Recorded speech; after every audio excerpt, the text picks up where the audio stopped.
a lot of people get that advice to fix the dog. So you didn't fix the dog. No. Yeah. And that's one thing, I'm going to say it here on this podcast. Absolute nonsense. No. Fixing a dog will not fix your behavioral problems. I think the idea comes from the horse world, or like cows, like cattle, right? Like if it's a bull, it's going to be a problem. If it's a stallion, it's going to be a problem. Cut the nuts off of it, get rid of the testosterone, you're not going to have a problem anymore. For whatever reason, it just doesn't work like that with dogs. Yeah, and I mean, it's one thing for, again, like say a trainer to make that recommendation. What we did is we actually called our vet, who we trust, and he's a great guy, and we said, this is the advice that's been given to us. What do you think? And he said, no. He goes, fixing a dog at that age could help temper if it was like sexual or aggression in the dog, but if you're talking about temperament, it's not going to do anything, right? So we were. I'm surprised you got that advice. He is a good vet. Yeah.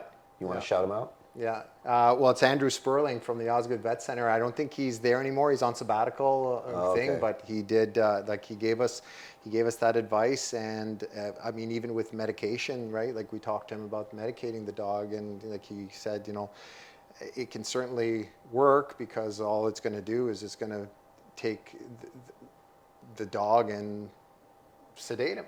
And lobotomize him, basically. Thing with animals, it's not like human, where you can't say, well, how does this feel, right? So there's a lot of trial and error in terms of finding the right dose, right? Well, it's interesting because we get a lot of dogs in, like your dog, that are on the medication. The first thing we do is we remove all the medication.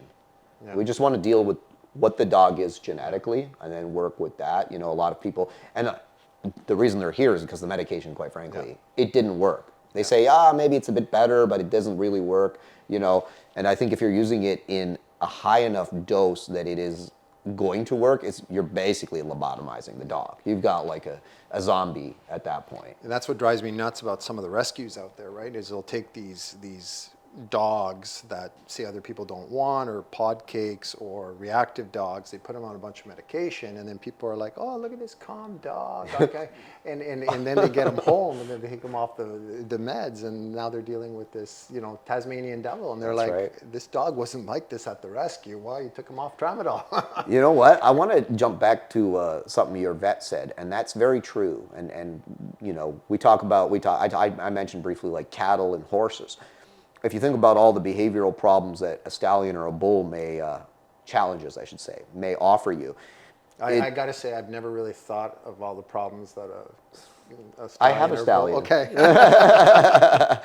He's certainly, the sexual hormone, the testosterone that's inside of him, certainly makes him more active and pushy than, I guess, a gelding would typically be.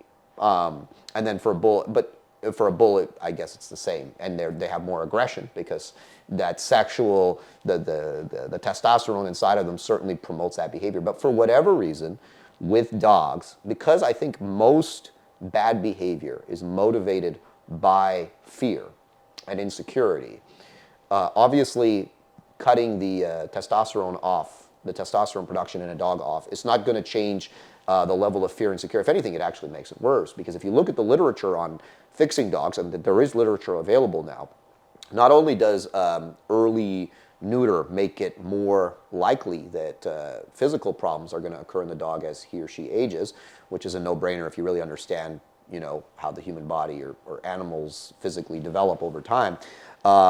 What also happens is they actually end up having more behavioral issues.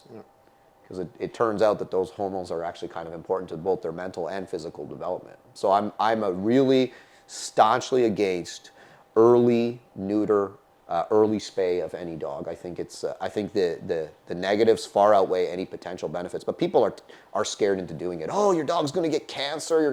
It's like, listen, dogs, animals have existed for thousands and thousands of years without having their sexual organs forcibly removed, and it does not negatively impact their lifespan. Of course, there's some instances in which a cancer may occur or may not occur, but the damage that can be done, especially by early removal of sexual organs that produce necessary hormones to the physical and mental development of a dog, are far outweighed by any benefits. Yeah.